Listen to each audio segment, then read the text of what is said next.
नमस्कार, मैं गौरव त्यागी। आप देख रहे हैं सच की जांच पड़ताल न्यूज चैनल। देखते रहिए जिले की हर खबर के पर आपकी नज़र। सब्सक्राइब करें और चैनल को शेयर करें। इतिहास उन्हीं का बनता है जिनके मन में त्याग और बलिदान का योगदान होता है, करने की एक इच्छा शक्ति होती है। इतिहास उनका नहीं बनता है जो तात्कालिक स्वार्थ के लिए समर्पण कर देते हैं। देश समर्पण से नहीं चलता है, देश तो त्याग और बलिदान से चलता है। भारत का इतिहास उसी त्याग और बलिदान का इतिहास है। और हम कह सकते हैं सिख गुरुओं की परंपरा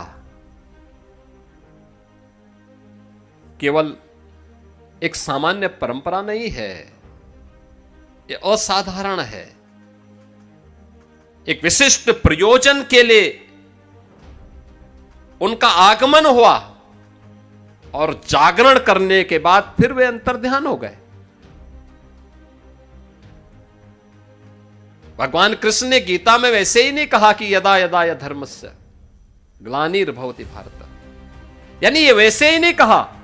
उसके पीछे यही मर्म है, देश पर संकट आएगा, पहले शांति से गुरु नानक देव जी महाराज आएंगे, लोगों को उपदेश देंगे, सन्मार्ग पर चलने की प्रेरणा देंगे, लेकिन अपने लोगों को भी बोलेंगे कि हमारा कल्याण का मार्ग कैसे प्रशस्त होना है।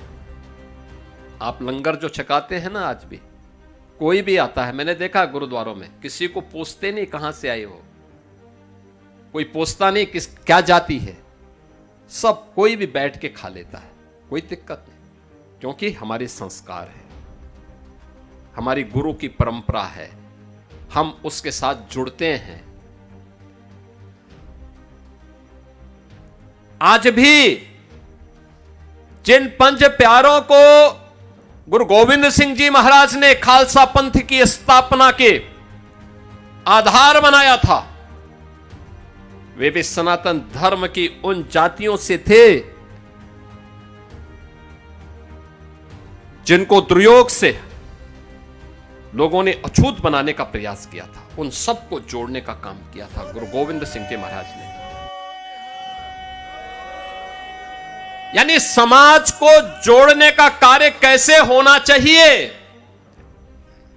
गुरु गोविंद सिंह जी महाराज ने उसको एकता के सूत्र में बांधने का काम किया था। सब कुछ गंवाने के बाद भी गुरु गोविंद सिंह जी महाराज कभी भी विचलित नहीं हुए, और इसीलिए कहा जा सकता है एक सामान्य मनुष्य नहीं थे, असाधारण थे, एक निश्चित प्रयोजन के लिए आए थे। और याद करना, जब भी कोई महान पुरुष आता है, कोई दैवीय ऐसे गुणों से युक्त व्यक्तित्व हमारे सामने आता है, वह अपने उस प्रयोजन विशेष के लिए धैर्य नहीं खोलता, उसके लिए निरंतर प्रयास करता है। और यही तो प्रेरणा हम सब के लिए आज भी इन सिख गुरुओं की परंपरा से हम सबको प्राप्त होती है। आज का दिन हम सब के लिए अत्यंत महत्वपूर्ण दिन है। आदरणीय प्रधानमंत्री जी ने बाबा फतेह सिंह और बाबा जोरावर सिंह के नाम पर इन चार साहबजादों को स्मरण करने का एक अवसर हम सबको दिया है। और इसीलिए 26 दिसंबर की तिथि वीर बाल दिवस के रूप में, जो वर्षों की मांग थी, स्वतंत्र भारत की मांग थी, कि वास्तव में वीर बाल दिवस तो वह है जो वीर बाल दिवस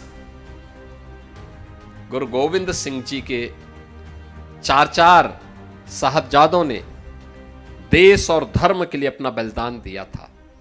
और उनमें भी 5 वर्ष और 7 वर्ष, दुनिया के इतिहास में इस प्रकार का बलिदान देखने को नहीं मिलता है जो यहां पर